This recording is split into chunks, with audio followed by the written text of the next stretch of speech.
Can we start? Okay.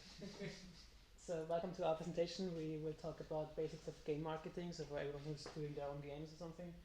I think this could be something very interesting. For us, I'm Johannes Lugstein. I made my master's in mobile computing, which is not really game related, but I did games on the side. And I recently released my first big game. It's called Slow Crashers. It's a snowboarding game for PC and coming. Yeah, here's a shirt. He's like prepared. Yeah, so you can buy it on Steam, and it's coming soon to consoles as well. So I do like absolutely everything on gaming or game dev because that was a solo project, except like a few things like 3D assets here and there. So yeah, check that out. That's about me.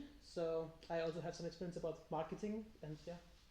Yeah, it's me, and I'm Michael. Some of you already know me. I have a master in applied game studies. I love games, I play games, and I have to go there. I totally love UX, especially game UX, game design, and marketing. And today we're talking about marketing. So, what is marketing? Not everyone understands what exactly marketing means. Yeah, you have different pictures here how person perceive marketing or what they're doing. Yeah, and if we go to the definition, it's activities a company undertakes to promote the buying or selling of a product, in this case a game.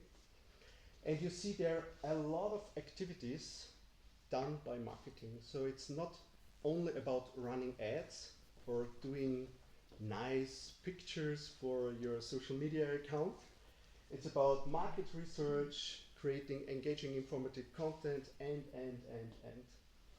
And some of those points I will go more into, and afterwards Johannes will also show some from the real, some examples from the real world. So when you start to study marketing, the first thing you will, what you will learn are the 4 P's of marketing mix. It's very old, but still a foundation for how to do marketing, how to understand marketing. So you have the 4 P's: product, price, place, and promotion. And the marketing department of a company is specialized in how to promote your product and also find out what is the price your client is willing to pay, where you're selling your product. You also have to find out where are the people who buy, for instance, Slow Crashers. Yeah? Is it Steam? Is it Switch, and so on? Where they aren't on Steam. And the marketing department is also in charge of the promotion through social media, email marketing, ads, and so on. So we have the definition of marketing, but why marketing? So this is very theoretically, but for me it's important to understand why we do marketing. We have 2 different evolutions, biological and cultural evolution. Biological evolution means that you have the genetics of your father and of your mother, and the cultural evolution is everything you learn from other people, from your parents, grandparents, and you don't get those cultural evolution through your genetic. Yeah. And this is very important to understand, because if you're an ant or a bee, then you know what to do. And you don't have this cultural evolution. There is no other ant talking to you and you have to go there and da da da da da. Most of the stuff what they are doing are in their, yeah, predefined in the genetics.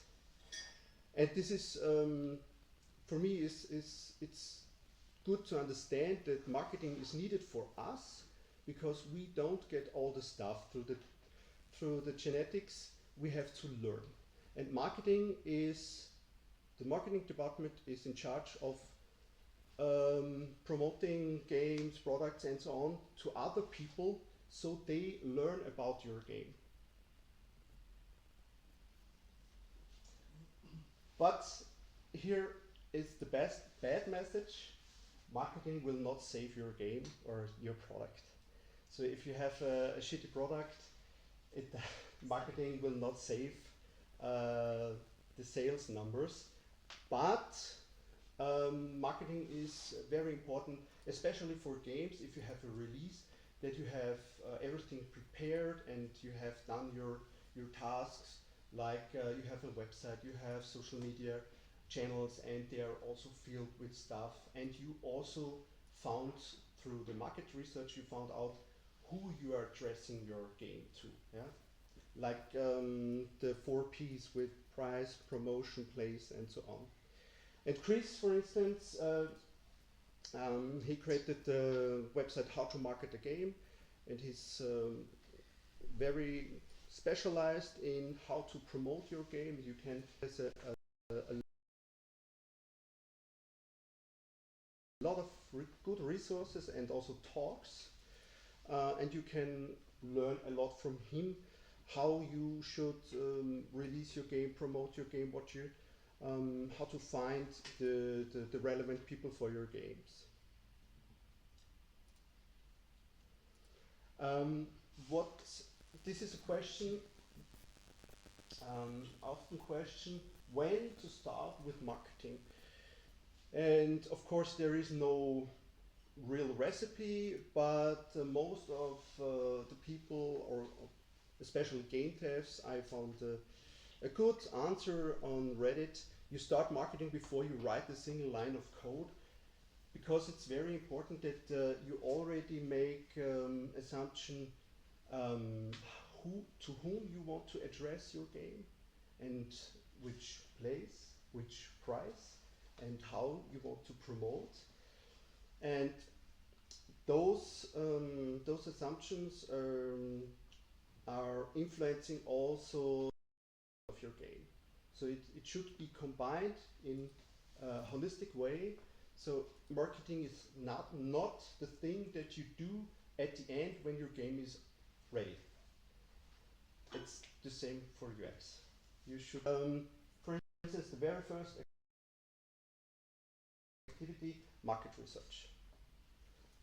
It's not enough that you say that you see or understand, okay, roguelike is very popular at the moment, and I will start now to do a roguelike game. So you should do a market research and think 1 or 2 years probably ahead, because you also need time to develop your game. What will I mean, there is no guarantee what will happen in 1 or 2 years. You will not know, but you should have some planning and make thoughts about it. Yeah? Who is the competition? What do players like in the game? So you can also do it in a scientific way to avoid biases. For instance, you can do, and this is what I really love about the game, it's also for board games. We have Board Game Geek, and there is a lot of open data you can access. For instance, Steam offers access to their data, for instance, Steam reviews, and you can easily run a Python script and collect all this data. So you find out what is your, which games are relevant for understanding the audience.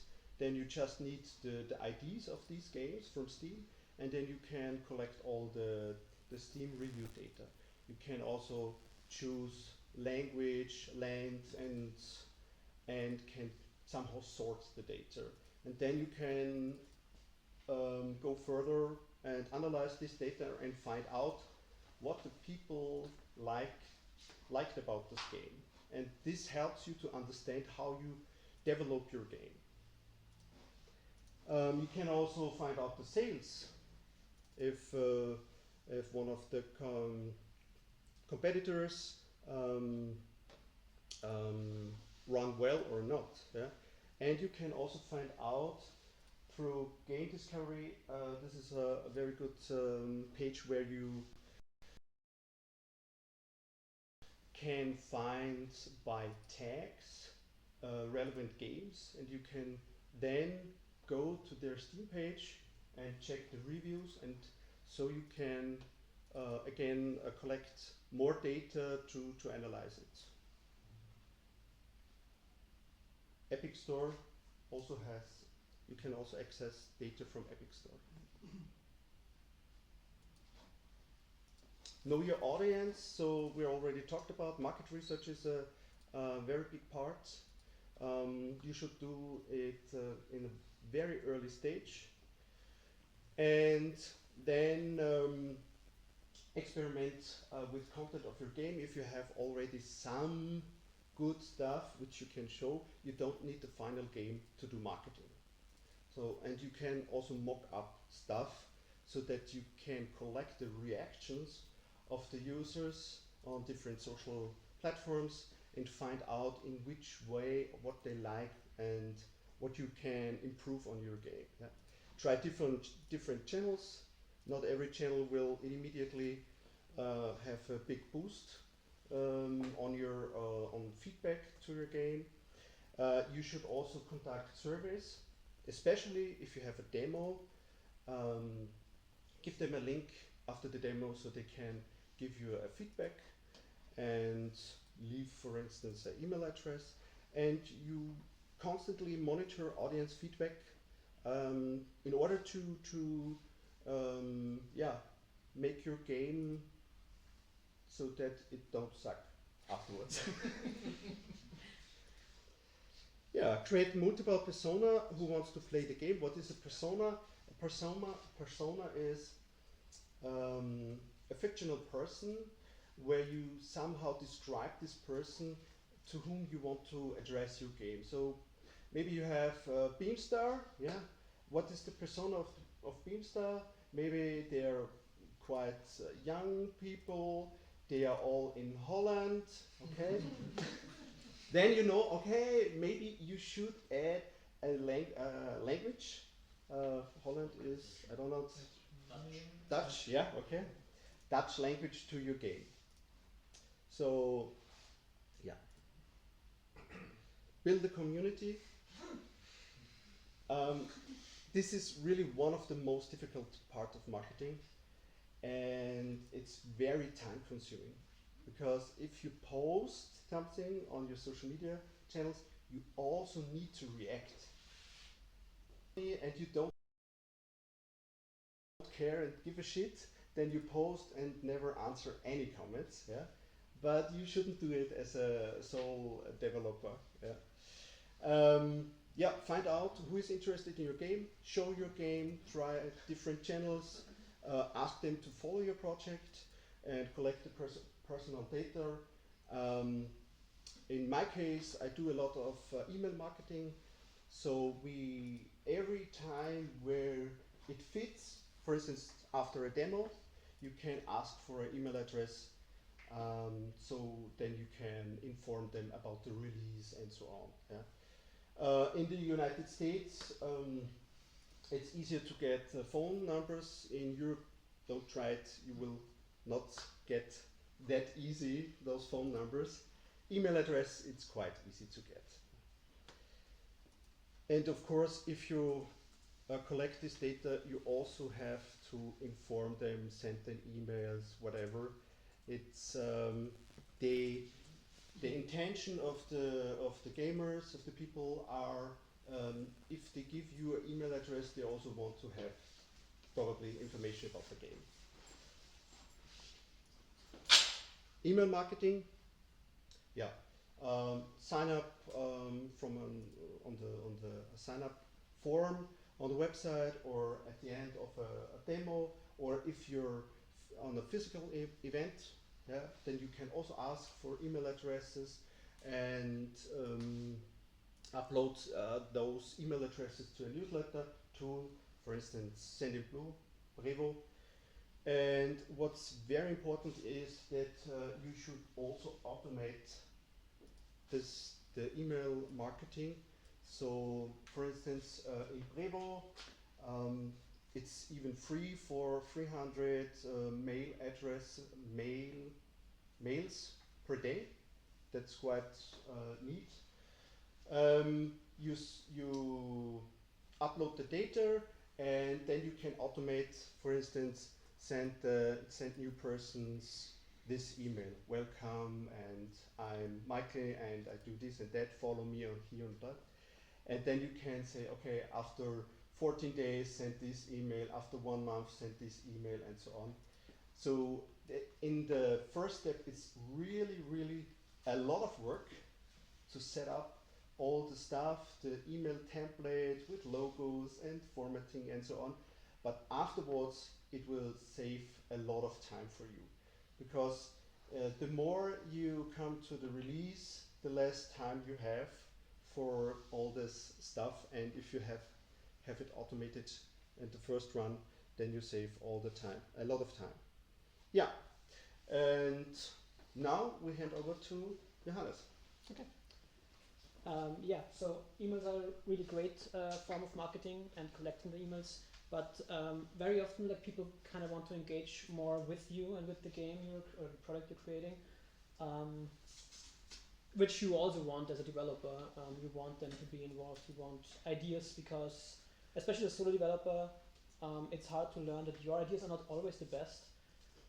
And you will find out that that's the case when you have testers that are like telling you this sucks, and they will tell it to you more like multiple times until you finally try it, and then you're like, yeah, okay, this really sucked.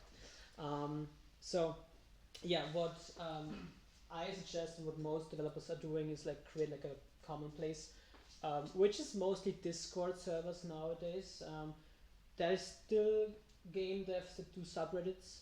I feel like that works more for like strategy games or something, or the Steam forums. It really depends on the genre in a way, but you just decide for one thing. Don't do multiple. I did multiple and it doesn't work. Do one. Put all your resources, all your links towards one place. So I suggest Discord for that. But yeah, people can use that to discuss bugs or wishes or any ideas, and just give you feedback overall. And I think that's really a good thing. And yeah, so put that link everywhere, in a link tree in your bios, on all the social media, so people can find you on your Steam page. Because very often people, I don't know, not often, not with my game, people don't have bugs. But if they have a bug, very often they will go to the Steam page and search for a link where they can like talk to me. So they go to the Discord, and then I'm chatting with them, and most of the time, at least they don't leave a bad review. They don't not necessarily leave a good review, but they don't leave a bad review, which happens very often if people have problems with your game and they can't find a way to tell you that. So leave a bad review, which is hurtful for an indie dev when you need the positive reviews. So yeah, don't worry about your Discord not being super active. Most indie devs don't really do much in the Discords. Please try to keep updates in there every few days, so people know you're still working on it. The game is not dead. Yeah, exactly. Well, yeah, I wasn't the super best example for that. I very often had times where I didn't post, and people were like, "Are you still working?" Like, I'm working day and night. So yeah, I do that. So just post in there what you're up to, what you're doing. Maybe even ask for things. But yeah, and over time, if you if you are active in your Discord and talk to the people in there, at least for me, there were some people that emerged from there that were like really, like they really loved the game. They played a lot. They speedrun it. If they try to break it, every time I put out a patch, there is just this handful of people that are like an hour later I get like an hour-long YouTube video with like timestamps, what they found, what happened, some funny things, some bugs, some is this a feature? Is this on purpose? So it's super awesome. They're really great. So if you like, I don't know, just this wouldn't happen. I think at least if you just have a one-way communication like social media or email. So you need that as well, and you can put that in the email marketing as well. Just in every email, put your Discord link there. Every Steam news update, put your Discord link there. So I think that's super important as well. Right, so to social media marketing, which is like, I don't know, kind of in game dev, at least in the opinions of game dev, it's the biggest thing, which is kind of right. If it works, then it is the biggest thing. If it doesn't, then it's like, yeah, okay. So very often people try to focus on one thing, on one platform, and they want to find out which one is the best. And that is very often the question, which one is the best? And you really can't tell. It's like, it really depends. But I think the market research comes in as well. Find their competitors, what are they doing, and do something similar if it worked for them. But usually it doesn't really, the platform is not really the important thing, it's the content that you're making. The platform can help you if you're lucky, if the algorithm picks you up. But if you have good content, usually it doesn't matter where you post it, so post it absolutely everywhere. Right, and how often should you post? I think like there is different opinions there. Some people say, also what I think I should say, I feel like no one really has an idea how social media marketing works. Neither do I, but also don't do the marketing gurus that are like, I mean, of course they have data and stuff, but in the end it's like, it's like luck is involved, definitely. So there's no really secret formula in this whole thing. But we all kind of know how these platforms work. Like we don't have the algorithm figured out or anything. It's just the platform wants people to spend time on the platform. So that doesn't really help us, but it also does not help us. So if people spend time on your posts, maybe even engage with them, it also means they are spending more time in the app, then your content will be shown more. So I have some examples on how this can look like, and I think it's kind of funny. PowerPoint, the sole purpose of it is like show content, and we already have it crashing today once, and these videos worked fine at home, and now they don't. Super interesting software. So we put them out in like the Goat software, which is a VLC player. So I just used from accounts that I follow or from my account posts that worked, and they have different aspects why they worked, in my opinion. So some of them are from friends of mine, some of them are from like just big TikTokers. So yeah, there's like one idea is like just show the game, which really only works if your game is really pretty, which is not the case with my game, but it's definitely the case with Europa. So I don't know if you've seen this one.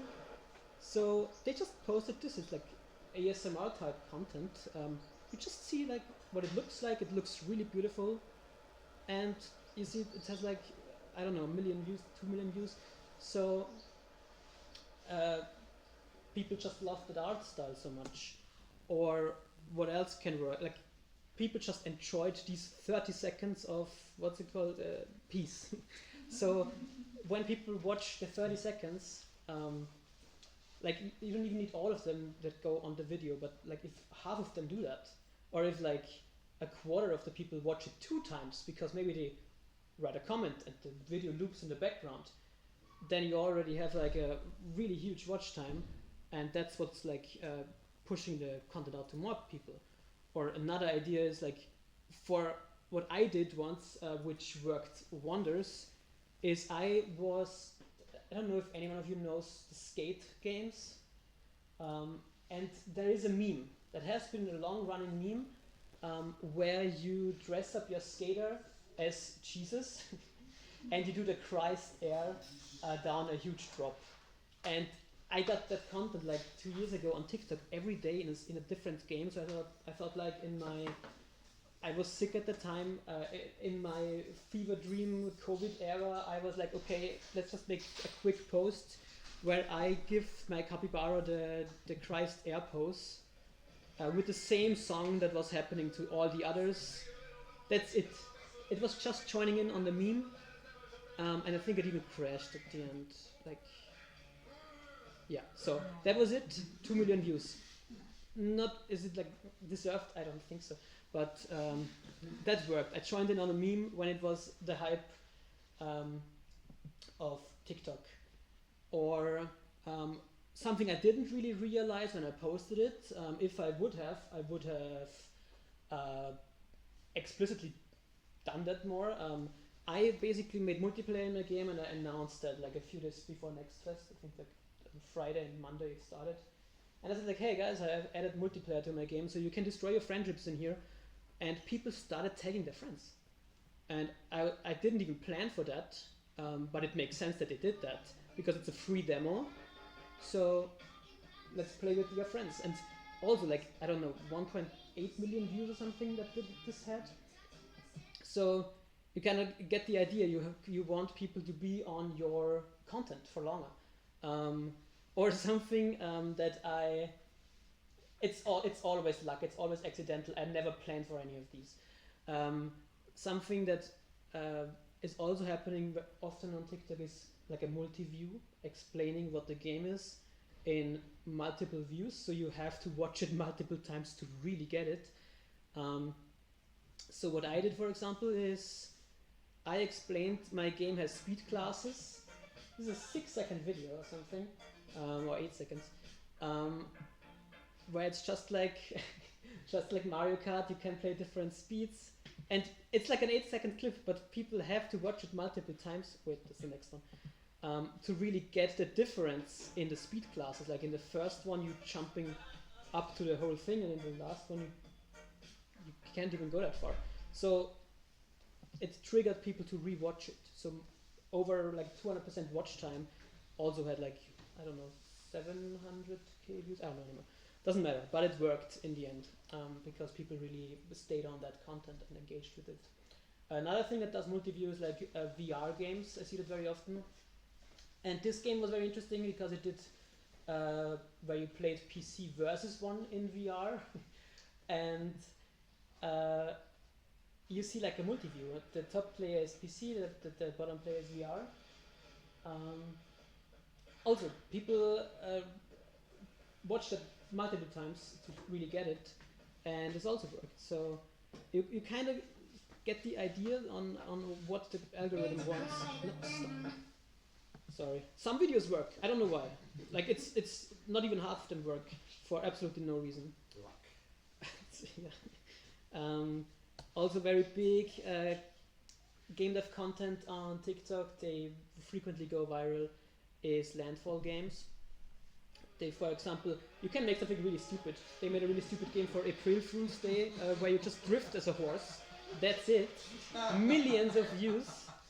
Another thing that they often do is like before and after, because they also, I mean, I don't know, they have like 10 games already published, and they frequently do like what the game looked in the beginning versus what it looked now, and this is like a thing on TikTok or on social media platforms. It works everywhere. It's not just TikTok, where there is very often like this was before, this was after. There's like even with soundtracks that go with that. So they made this one for their game Haste, how it started versus how it looks now. And people know the music already. People know already, okay, there is something coming later. We have to stay here. It's kind of a little trick in a way. Yeah. But that's also something you can do if you work for long on a game, which usually happens when you work alone on a game. So, PowerPoint, please. Okay. So, or you can do content where you just explain one weird feature of your game, like a friend of mine, Alex, who just explained.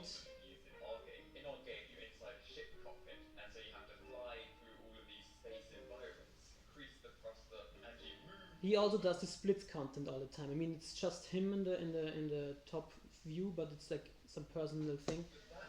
Um, You see, in our game, you never actually move forwards. Instead, every other object on the ship moves backwards. yeah, so he just explains a feature, and it's kind of interesting, and people really like that as well. Explaining how things work, especially the weirder, the better. I feel, or you can explain something you did in a very short time, like another streamer friend of mine made a game jam, and he just made a video about this. You maybe even recognize the game, and it's like released recently on Steam now. It's called Parking Garage Rally. It's actually really successful, but it started as a game jam thing. And yeah, I think because like it was so well received in this game jam video and stuff, I think that's why he decided to make that an actual game. So, and what else do I have? Oh yeah, also from Austria, Fire Totem Games are making a webbing journey with the spider. You probably maybe have seen that.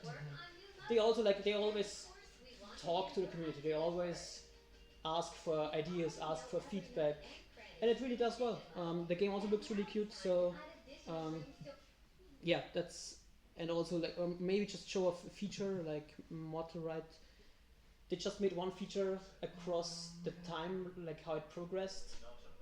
Also worked really well. So you get it ready. You make content where people really want to stay until the finish.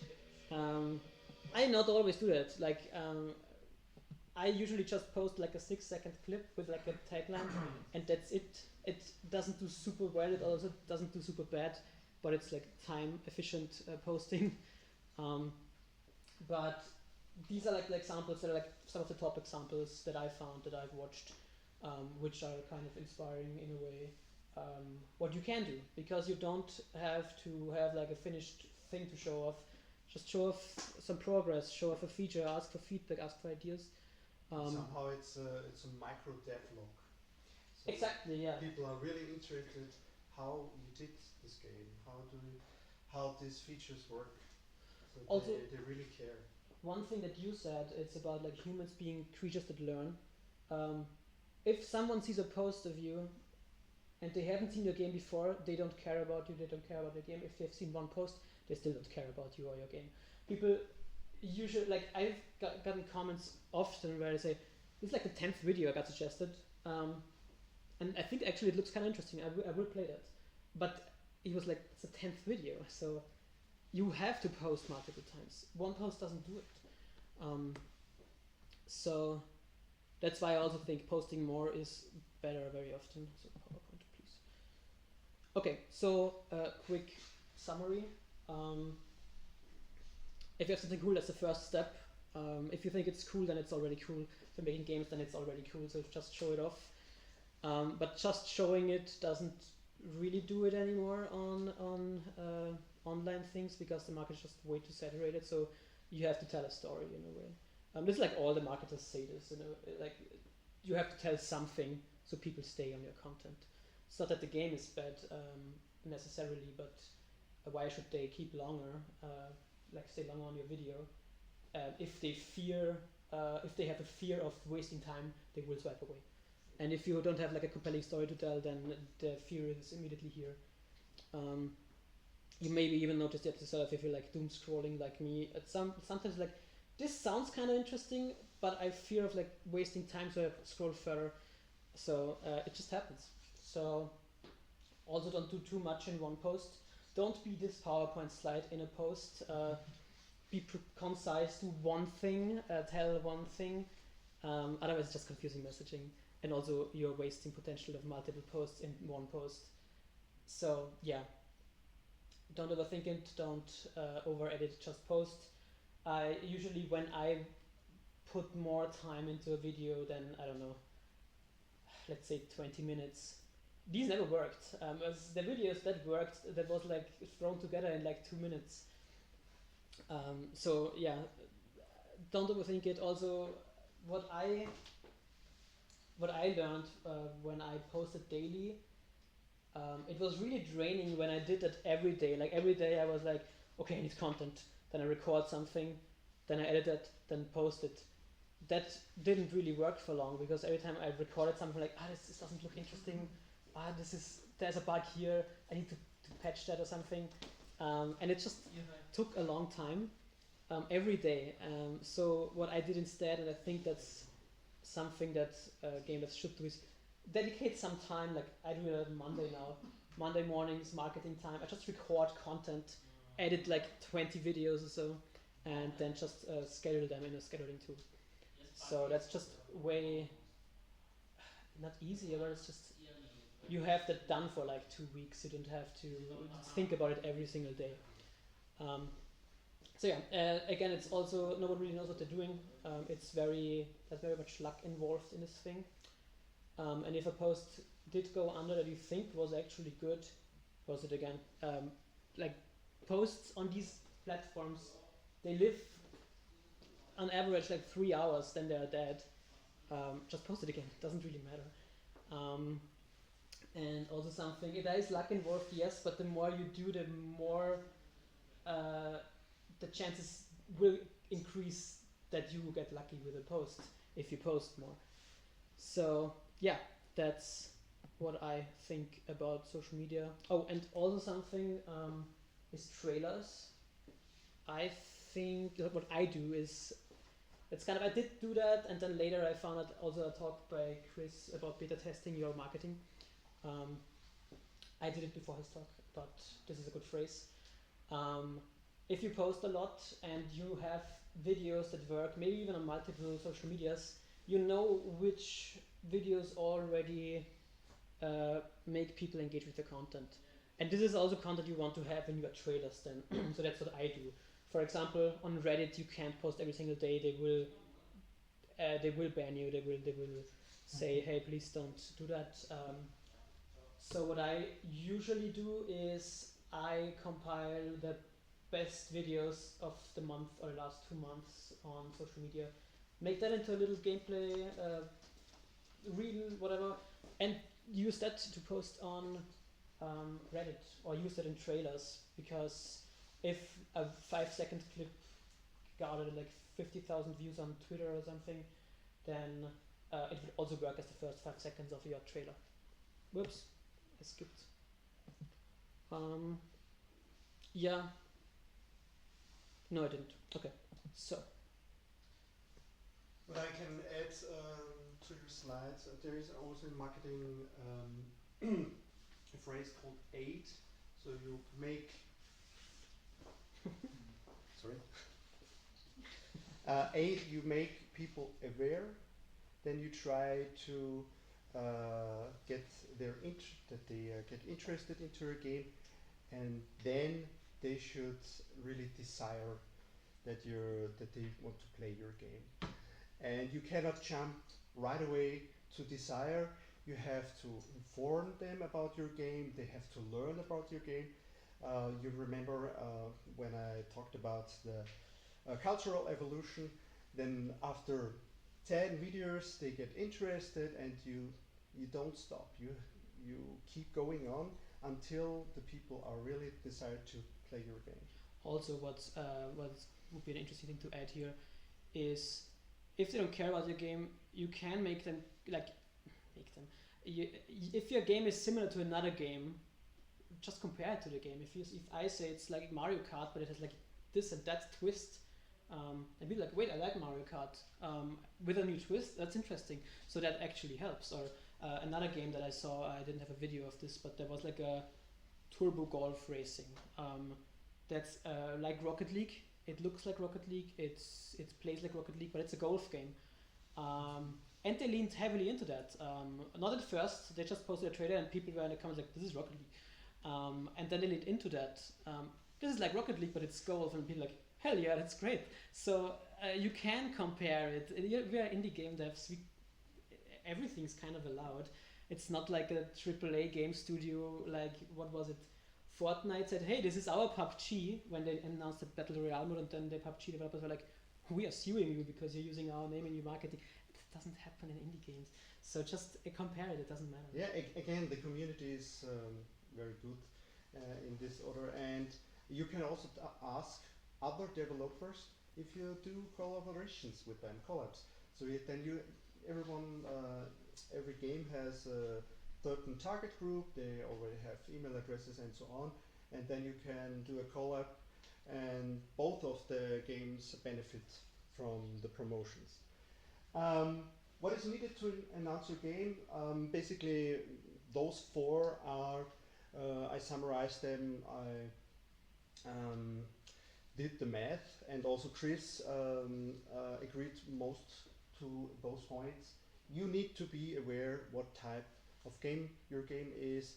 You also have decided the graphic style, and you have different sceneries like biomes, areas.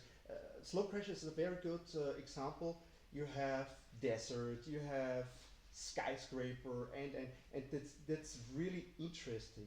So you make them aware, hey, there is a new snowboard game.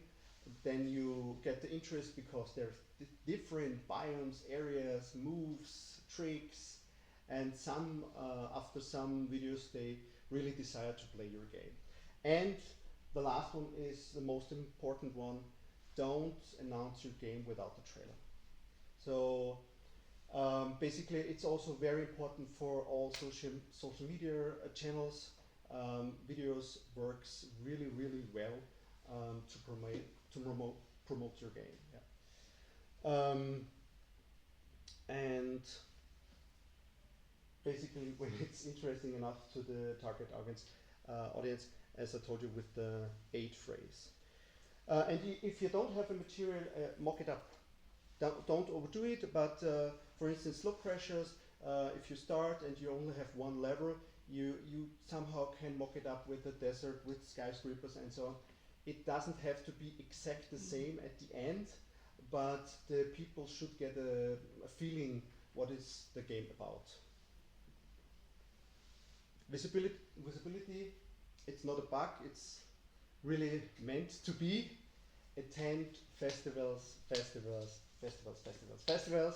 It's very important because those festivals, they make a social buzz, they do promotion, they run ads, and there are a lot of people watching their streams, or even also for physical events. And you can use this because you probably don't have that big budget. And I only know the German word, it's Agglomeration, where you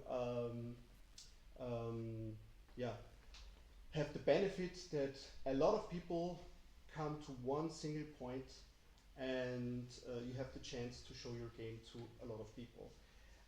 Also get press coverage, get influencer coverage, and run ads.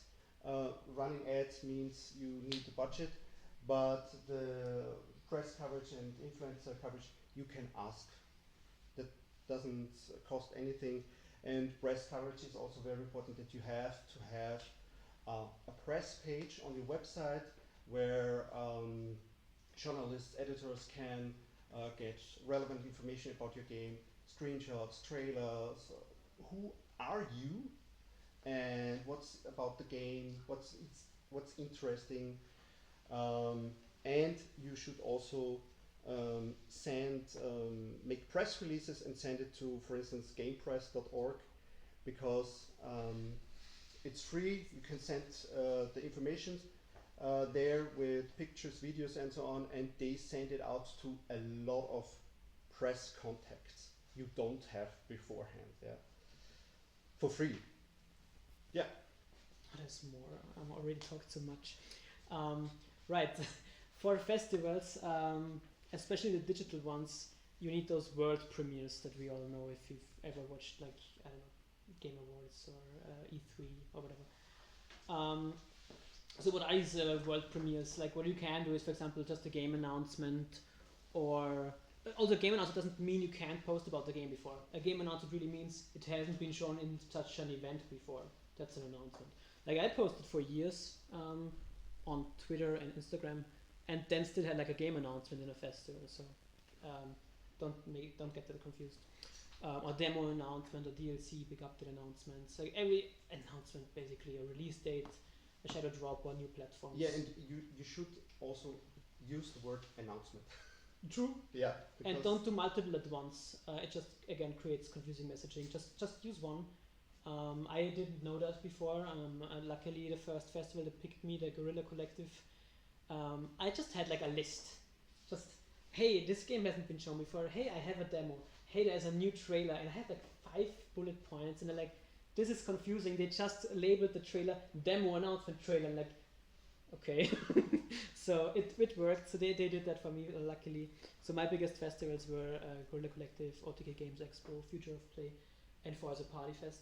I was in more, but also these festivals also depend on luck, like we do in marketing. So even though some of these festivals I was as well, which were big a year before or a year after, weren't that big when I was in them because of me. No, but they also depend on luck.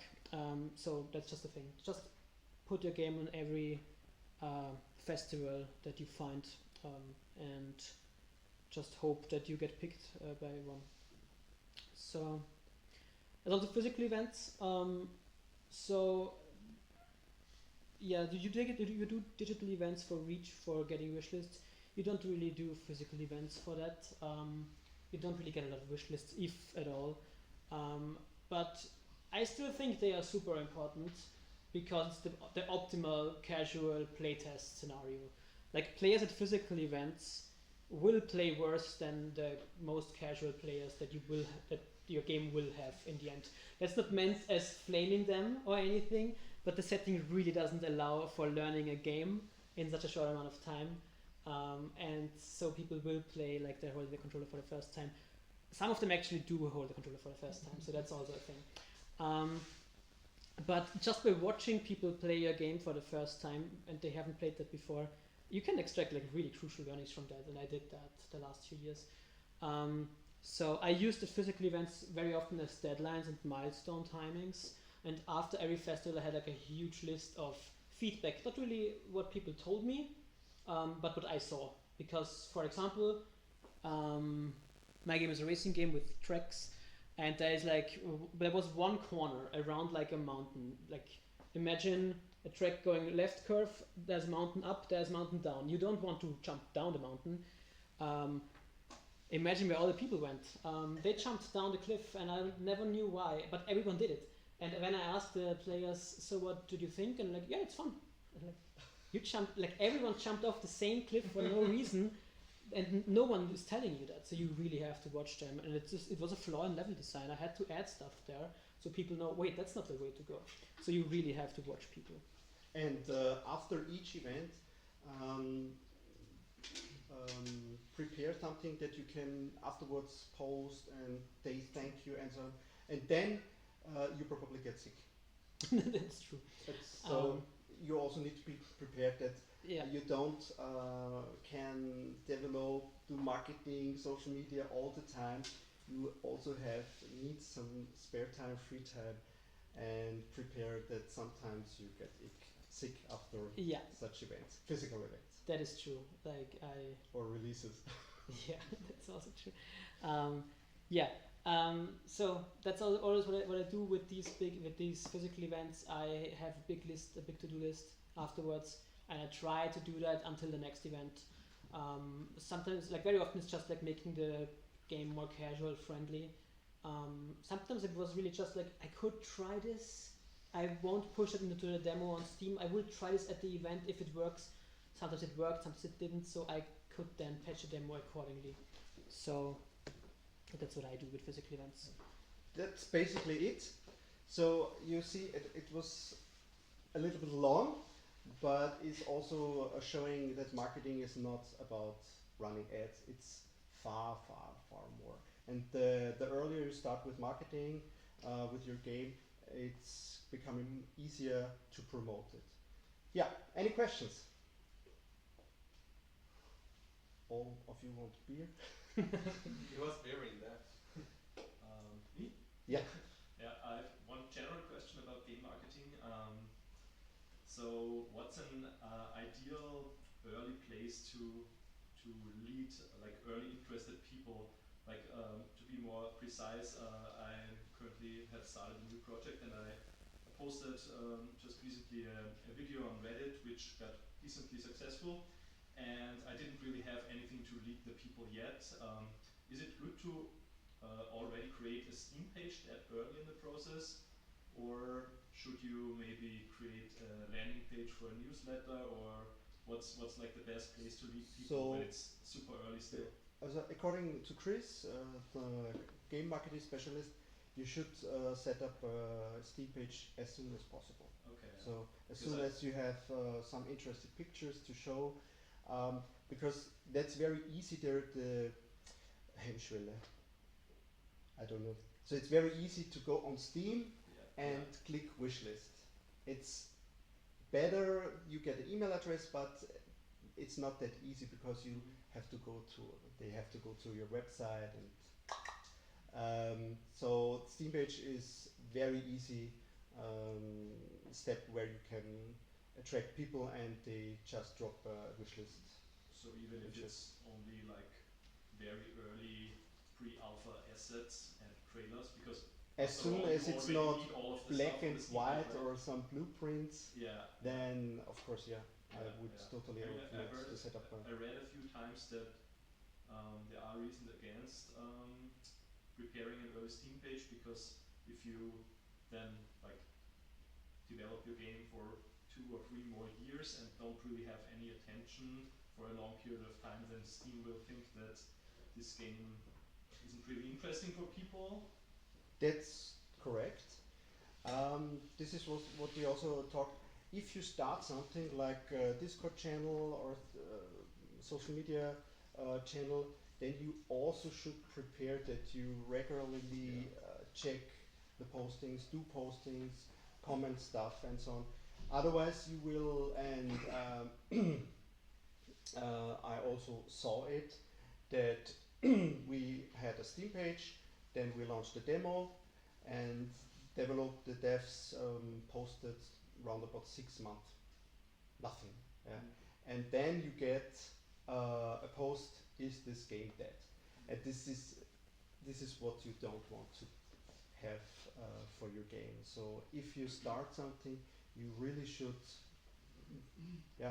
prepare and take your time that you regularly posting something. Also create a thread on Steam that this is my game and so on, and you can follow me. What you said, every posting with the Discord link. Because Discord, I think it's a little bit easier because you can chat with them directly and react. Posting stuff is more complicated. You have to prepare and so on. Yeah, I think it's definitely important to use the Steam news section. I have learned it very late in the process, but if you keep updating to do posts via that, then Steam will know that your game isn't dead, because people will get that content, will engage with it. Maybe it even pushes it out to more people. Maybe people will de-wishlist. It can also happen, but still there is something happening at least. So yeah, I would say create a Steam page very early. Make the best mock-up screenshots that you can. Maybe a little trailer. It's more tricky with when I should release a demo, which next fest should I attend, because you are only allowed to attend it one time. These decisions are far more complicated than should I set up a Steam page or not. And there is a little boost that Steam gives you if you create a Steam page, and of course that would lead to more wish lists if it would already look the best it can. But also, when does it look the best it can?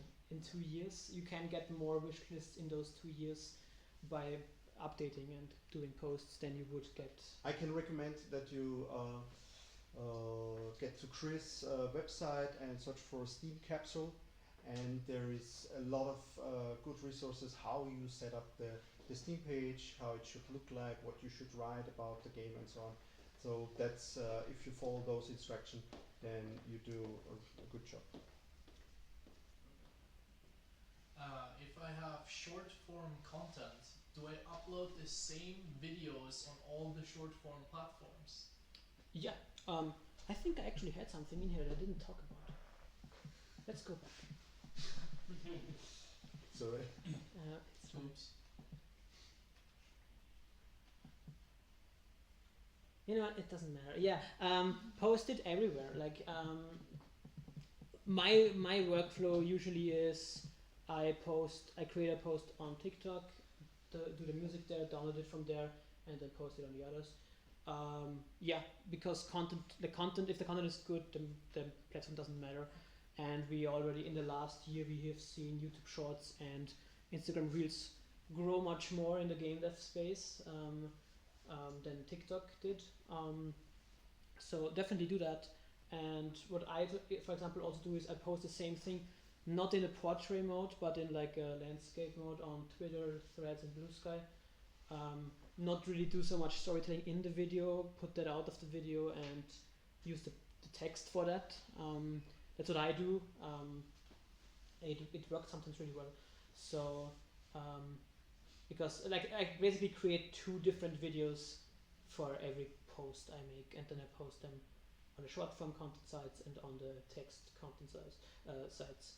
But I also always use videos because I have never seen an image go viral of a game. and what you can use is tools like Buffer or HubSpot, where you can create your post and Yeah. have multiple postings in one tool. So you don't have to go to TikTok and do the posting, Yeah. go to Instagram and so on. And some of they are even free. So Yeah, Buffer gives you like 4 different networks that you can add, and you can add 10 posts on every network. So I use that, for example. does this answer your question? Any other questions? How do you decide fast between Discord and Reddit? How do you decide fast? Or Yeah, like before it's too late and you have people on both platforms and that's a big bother.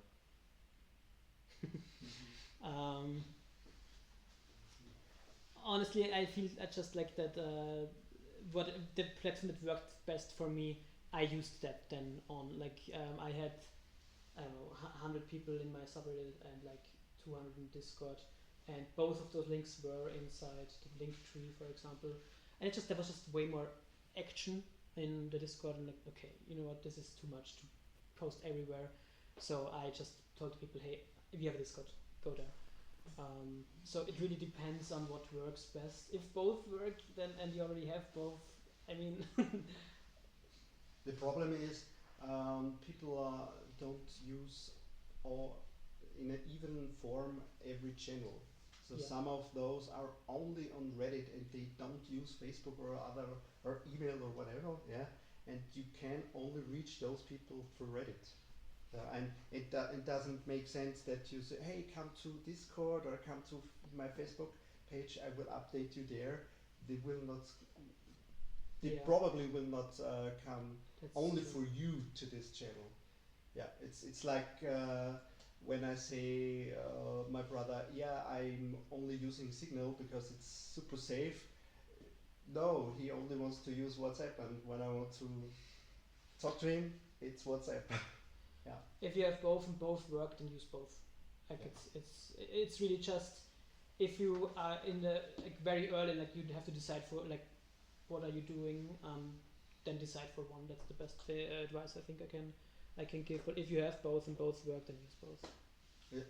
Unfortunately, it's a pity for persons who don't have partners and employees, because if you want to run marketing, I know it from my company. You have a community manager, you have a social media manager, you have an event manager. Exactly. It's not like Yeah. I'm using only one platform because that's the best way it can work. But I really have to spend my time wisely because marketing can very easily be 50 or even more % of your time in game dev. So And if you compare the budget for the big, also in the film area, the film costs about $100 million, and they have the same budget for marketing. So you see that you need, in order to be successful like the big ones, you need the same amount of budget like you used to create your game or your film, for instance. Yeah. And you probably don't have it. So it's not a shame that you're not good in marketing. It's not that easy. Yeah. I would say we go now for a beer, and you. Is there another presentation? Yes. Oh, sorry. Okay. Maybe stay for that presentation. But let's talk about it more afterwards. Yeah, So, but for the if you have further questions, then you can come up later on. Yeah. With a beer. But Thank you. Thanks.